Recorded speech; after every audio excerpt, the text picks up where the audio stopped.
Hello friends, सभी को स्वागत है आप सबका मेरे यूट्यूब चैनल पर। आज हम देखने वाले हैं मेडिवल हिस्ट्री ऑफ इंडिया। आज से हम शुरू कर रहे हैं मेडिवल हिस्ट्री ऑफ इंडिया। अगर हम इंडियन हिस्ट्री की बात करें तो इंडियन हिस्ट्री 3 पार्ट्स में डिवाइड है। सबसे पहले एंशिएंट हिस्ट्री,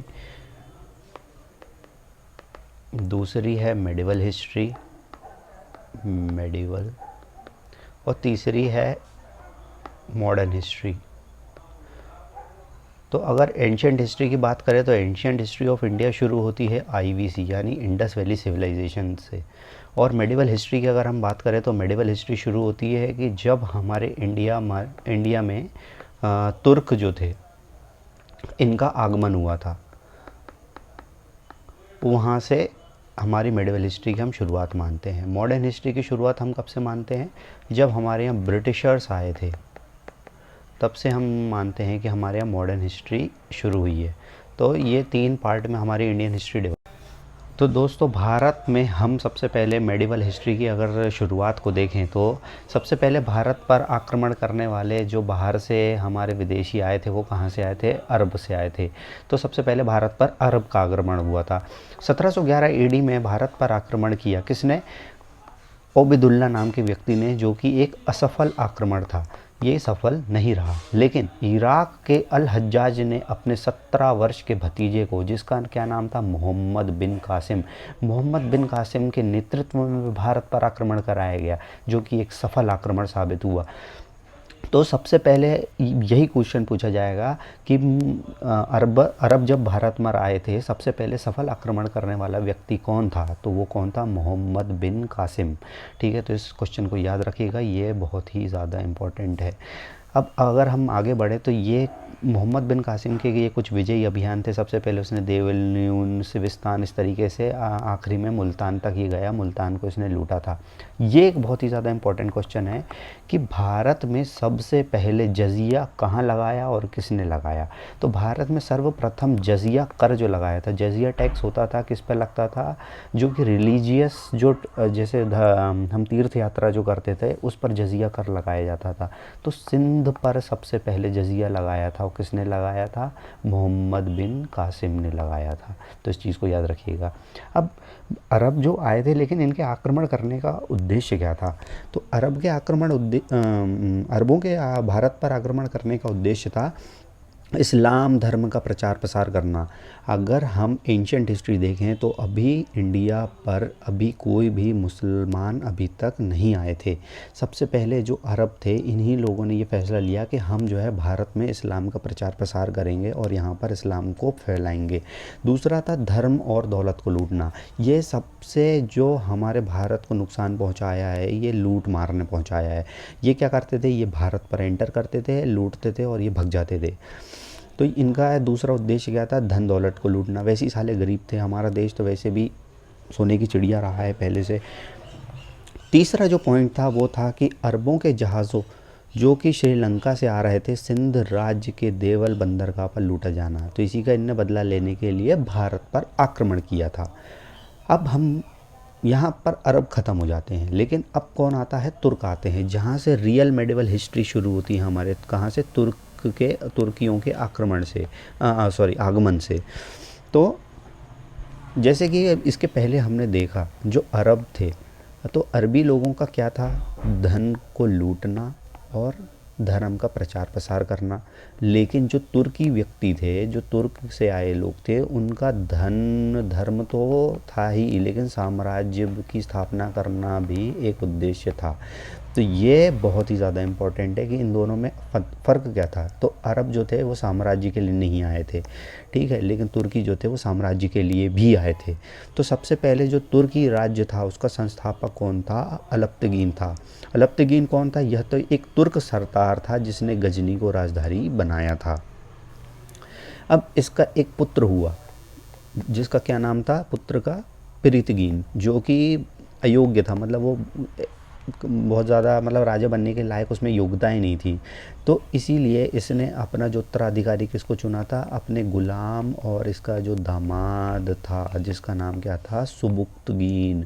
इसको याद रखिएगा कि सुबुक्तगीन को इसने अपना जो है उत्तराधिकारी बनाया था। तो सुबुक्तगीन कौन था? इसका गुलाम था अलप्तगीन का दामाद था और एक महत्वाकांक्षी व्यक्ति था।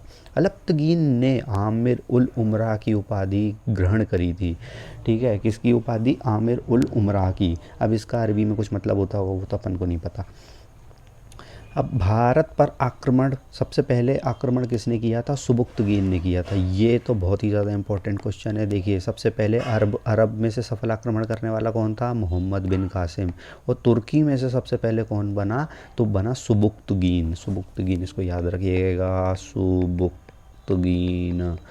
ठीक है, ये सबसे पहले आक्रमण करने वाला तुर्की था। अब गजनी जो था, अब गजनी भाई सुबुक्तगीन का एक पुत्र हुआ जिसका नाम था कौन? महमूद गजनी। अब गजनी जो था, गजनी एक ऐसा व्यक्ति था जिसने कहा कि भैया अब तो भारत पर, इसने कसम खाई थी कि मैं हर साल भारत पर आक्रमण करूंगा, अब चाहे मैं सफल रहूं या असफल रहूं, लेकिन मैं भारत पर हर साल आक्रमण करूंगा जब तक मैं ज़िंदा रहूंगा। तो इसने जो है भारत के समीपवर्ती राज्य थे जहाँ से भारत में अरब से एंट्री होती है, ये हमारा मान लो अगर इंडिया है तो यहाँ के जो समीपवर्ती राज्य थे, इसने यहाँ से इसको लूटना शुरू, मतलब घुसना शुरू किया। तो जयपाल जो राजा थे, तो जयपाल राजा ने हमारे बुंदेलखंड के जो चंदेल वंश के राजा थे, राजा धंग, उनसे मदद मांगी कि भाई हमारे ऊपर गजनी ने आक्रमण कर दिया, महमूद गजनी ने, तो हमारी मदद कीजिए। और उनका धंग का एक पुत्र हुआ जो कि कौन था? विद्याधर। इन्होंने किसकी मदद करी थी? जयपाल। तो जयपाल की मदद करी, तो ये क्या रहा कि जो महमूद गजनी था ये क्या रहा? असफल रहा। ये हमारे चंदेल राजाओं को हराने में असफल रहा। और इसने क्या किया? 2 बार आक्रमण किया बुंदेलखंड पर। फिर बाद में, इसके बाद में जयपाल पर पहले आक्रमण किया, फिर बदला लेने के लिए राजा धंग और विद्याधर से इसने 2 बार बुंदेलखंड पर आक्रमण किया था, जो कि फिर वो और भी ज़्यादा सफल रहा। ये तो हमने देख लिया है। अब महमूद गजनी को देखें तो महमूद गजनी है कौन? महमूद गजनी जो है ना, सुबुक्तगीन का पुत्र है और सबसे पहले विश्व में इसने सुल्तान की उपाधि ग्रहण करी थी। वर्ल्ड में सबसे पहले अगर सुल्तान की उपाधि किसी ने ली थी तो वो कौन था? महमूद गजनी। इसको ये क्वेश्चन आ सकता है, तो इसको आप याद रखिएगा। खलीफा, प्रतिज्ञा ली थी इसने। खलीफा कौन होते हैं? जो हमारे यहाँ जैसे शंकराचार्य जी होते हैं, जो रिलीजियस लीडर्स होते हैं बहुत बड़े, वो उनको अरब साइड में खलीफा कहते हैं। तो खलीफा के सामने इसने प्रतिज्ञा ली थी कि मैं जब तक ज़िंदा रहूँगा मैं भारत पर हर साल आक्रमण करूँगा। और इसी बात से खुश होकर वहाँ के खलीफा ने इसको यमीन दबौला की उपाधि दी थी और आमिर उल मिल्लाह की उपाधि दी थी। तो इसको आप याद रखिएगा। वैसे तो ये शायद ही आए, लेकिन फिर भी अगर आप याद कर सकें तो। इसके आक्रमण करने का उद्देश्य क्या था? धन को लूटना और धर्म का प्रचार प्रसार करना, इसका साम्राज्य का निर्माण करना उद्देश्य नहीं था। तो इसको आप याद रखिएगा। महमूद गजनी ने भारत पर कितनी बार आक्रमण किया था? 17 बार आक्रमण किया था भारत पर। इसने जिहाद का नारा भी दिया था और बुत शिकन अपने आप को कहलाना पसंद करता था। बुत शिकन का मतलब होता है मूर्ति भंजक।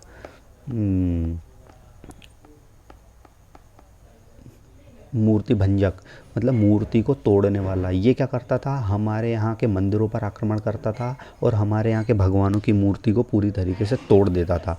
इसको ये अपने आप को ये बड़ा प्राउड फील करता था कि मैंने ना हिंदुओं के या सनातन धर्म के जो मंदिर हैं उनको ना तोड़ दिया है। तो बुत शिकन का क्या मतलब होता है? मूर्ति भंजक या फिर मूर्ति तोड़ने वाला। अगर हम महमूद गजनी के आक्रमणों को देखें तो सबसे पहला जो इसने आक्रमण किया था, हम सिर्फ मेन ही आक्रमण करने वाले हैं, तो इसने समीपवर्ती राज्य पर आक्रमण किया था। दूसरा इसका जो आक्रमण हुआ था वो था हिंदू शाही राज्य, जो जयपाल राजा थे, जो कि हमने देखा था कि चंदेल राजाओं से जिसने मदद मांगी थी उनके तो इसने क्या कर लिया था कि इसने ना आत्महत्या कर ली थी। छठवां जो आक्रमण हुआ था 1008 में, वो था आनंदपाल। आनंदपाल कौन थे? कांकड़ा पहाड़ी पर रहते। कांकड़ा पहाड़ी मतलब जो हमारा हिमाचल प्रदेश उत्तराखंड वाला जो रीजन है वहाँ पर। 12वां जो इसका आक्रमण था वो कहाँ हुआ था? कन्नौज के राजपाल, जो कि कौन थे? प्रतिहार वंश के राजा थे। वहाँ पर इन्होंने क्या कर दिया था? महमूद गजनी के सामने सरेंडर कर दिया था। सरेंडर करने के पर हमारे जो बुंदेलखंड के जो राजा थे, चंदेल राजा विद्याधर, उसको ना बहुत ही ज़्यादा गुस्सा आया कि तुमने एक मुसलमान के सामने हाथ कैसे डाल दिए। तुमको लड़ना चाहिए था, तुम्हें मदद मांगनी चाहिए थी, लेकिन उसने ऐसा नहीं किया। उसने जैसे ही सरेंडर किया और इसने क्या कर दिया था, इसकी हत्या कर दी थी, यानी विद्याधर ने राजपाल की हत्या कर दी। फिर जो 13वां और 14वां आक्रमण जो था वो महमूद गजनी ने लगातार बुंदेलखंड पर किया, लेकिन उसका कोई रिजल्ट नहीं लगा, ये ना असफल रहा, दोनों में असफल रहा। ये कभी हमारे बुंदेलखंड को जीत नहीं पाया। 16वां जो आक्रमण हुआ इसका, वो कहाँ किया था, इसने सोमनाथ मंदिर पर किया था। लेकिन हमारे सोमनाथ मंदिर के जो पुजारी थे उन्होंने कहा कि भाई देखो, मूर्ति तोड़ना कहीं से भी सही काम नहीं है, तुमको जितना भी पैसा चाहिए वो हम तुम्हें देते हैं, लेकिन तुम इस मूर्ति को छोड़ दो। तो ये क्या किया था, फिर मूर्ति लेके वापस चला गया था। उस समय गुजरात के राजा कौन थे, भीमवन थे, भीमवन। तो ये अपने सारे जो था पैसा लेके वापस चला गया था।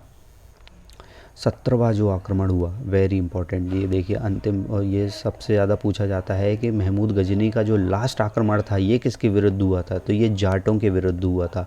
जाट कहाँ होते भैया, अभी हमारा जो पंजाब हरियाणा वाला जो रीजन है वहाँ पर जाट जो रहते हैं, दिल्ली वाले, वही इसका लास्ट आक्रमण था। इसके बाद कौन आ गया था, फिर मोहम्मद गौरी आया था। मोहम्मद गौरी कौन था भाई, इसने मोहम्मद गौरी भी इसी के गुलामी थे सब। ये सब क्या, गुलामों को ही अपने दामाद बना लेते, तो उन्हीं को अपना राजा बना लेते थे, उन्हीं को अपने वंशज बना लेते, पता नहीं क्या ही चलता था इनके में। तो जो मोहम्मद गौरी थी, तो गौरी का शब्द कहाँ से आया था, गौर, गौर एक जगह थी, जैसे गौर, गजनी भी एक अफ़गानिस्तान पाकिस्तान में एक जगह है।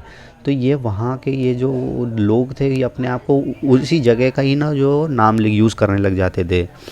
तो इन्होंने आक्रमण किया कहाँ पर, सबसे पहले पंजाब में। तो पंजाब के पास में आपने सभी ने नाम सुना होगा भटिंडा का। तो भटिंडा का जो किला था, ये लोग सबसे पहले ये वहाँ पर उनने भटिंडा दुर्ग को इन्होंने लूटा। और दिल्ली में उसी समय किसका राज्य था, चौहानों का। जैसे पृथ्वीराज चौहान जो थे ना, उन्हीं में से चौहानों का राज्य था। गौरी का जो सबसे पहला आक्रमण हुआ था वो कब हुआ था, 1175 में। कहाँ पर, मुल्तान पर इसने आक्रमण किया था। दूसरा इसका आक्रमण हुआ था 1178 में, गुजरात में। उस समय कौन थे, चालुक्य राजा थे, भीम टू में इसका कौन सा युद्ध हुआ था, आबू का युद्ध हुआ था। इसको देखिए दोस्तों, याद रखिएगा, आबू का युद्ध किस किस के बीच में हुआ था और इसमें जीत किसकी हुई थी। तो आबू का युद्ध हुआ था मोहम्मद गौरी के बीच में और गुजरात के चालुक्य राजा भीम टू जो थे उनके बीच में। और इसमें जीत किसकी हुई थी, भीम सेकंड की हुई थी। तीसरा जो सबसे इम्पोर्टेंट युद्ध हुआ, ये देखिए, तराइन का पहला युद्ध। तराइन का पहला युद्ध क्या हुआ था, 1191 में। तो इसको आप याद रखिएगा, सबसे इम्पोर्टेंट तो ये तराइन के युद्ध के ही है कि भाई तराइन का युद्ध कब हुआ था। तो ये किस किस के बीच में हुआ था, मोहम्मद गौरी के बीच में और पृथ्वीराज चौहान के बीच में। तो इसमें पृथ्वीराज चौहान की जीत हो गई थी। फिर इसी के बाद पृथ्वीराज चौहान के जीत के बाद में तराइन का दूसरा युद्ध कब हुआ, अगले ही साल हुआ, 1192 में तराइन का दूसरा युद्ध हुआ। मोहम्मद गौरी, इसमें इसका साथ देने कौन आ गया, जयचंद। अब जयचंद कौन था, पृथ्वीराज चौहान ने इसकी बेटी से शादी कर ली थी बिना इसकी परमिशन के। तो ये वैसे भी जयचंद ना चिढ़ा हुआ था। तो इसने क्या कर दिया, पृथ्वीराज को सबक सिखाने के लिए गौरी का साथ दे दिया। तो गौरी का साथ देने पर इसने फिर दोनों ने मिलकर इसको, पृथ्वीराज चौहान को हरा दिया और गौरी ने इसको कैद कर लिया था। फिर जो तराइन का जो दूसरा युद्ध था, इसको क्या कहते हैं, मील का पत्थर कहते हैं, क्योंकि इसी के बाद दिल्ली में चौहानों की सल्तनत गिर जाती है और तुर्कों की जो सल्तनत है वो शुरू हो जाती है। इसीलिए इसको मील का पत्थर कहते हैं। ये याद रखिएगा, जो तराइन का दूसरा युद्ध था उसे मील का पत्थर कहते हैं। और क्यों कहते हैं ये भी ध्यान रखिएगा, दिल्ली में मुसलमानों का राज्य हो गया था इसके बाद में। गजनी ने फिर, जो गौरी था, गौरी ने फिर तीसरा युद्ध, चंदावर का युद्ध हुआ, वो किसके बीच में हुआ, जयचंद के बीच में। अब गौरी जो पहले जयचंद के साथ में ही पृथ्वीराज को जिसने हराया था, अब वो जयचंद के विरुद्ध ही लड़ रहा है। कहाँ, चंदावर का युद्ध। तो ये तो आप याद कर सकते हो कि इसमें भी चंद आ रहा है, उसमें भी चंद आ रहा है। तो चंदावर का युद्ध किस किस के बीच में हुआ था, गौरी और जयचंद के बीच में। तो ये याद रखिएगा। तो इसमें जयचंद की हार हो जाती है और इसको गौरी मार देता है। गौरी का जो अंतिम आक्रमण है ये भी बहुत, देखिए अंतिम आक्रमण हमेशा पूछे जाते हैं, ये खोखरों के विरुद्ध हुआ था। खोखर कौन थे? जो जम्मू कश्मीर और पंजाब में एक जनजाति रहती है, तो उसके विरुद्ध इसका जो था ना लास्ट आक्रमण हुआ था। तो गौरी जो है, गौरी ने अपने शासनकाल में जो सिक्के चलाए थे उसमें लक्ष्मी जी की आकृति थी। ये याद रखिएगा कि लक्ष्मी की आकृति चलाने वाला कौन थे तुर्कों में से। देखिए अभी गुलाम वंश की बात नहीं हो रही है, ठीक है, गुलाम सल्तनत, अभी दिल्ली सल्तनत शुरू होने वाले है, सॉरी गुलामों वो तुर्की में से। तो लक्ष्मी जी की आकृति के सिक्के चलाने वाला कौन था? गौरी था। दिल्ली सल्तनत में भी सिक्के चलाएं, लेकिन अगर तुर्कों में से पूछे तो इसको आप याद रखिएगा। तो दिल्ली सल्तनत हम नेक्स्ट वीडियो में कवर करेंगे। आशा करता हूँ आपको मेरी क्लास पसंद आई होगी। धन्यवाद। जय हिंद।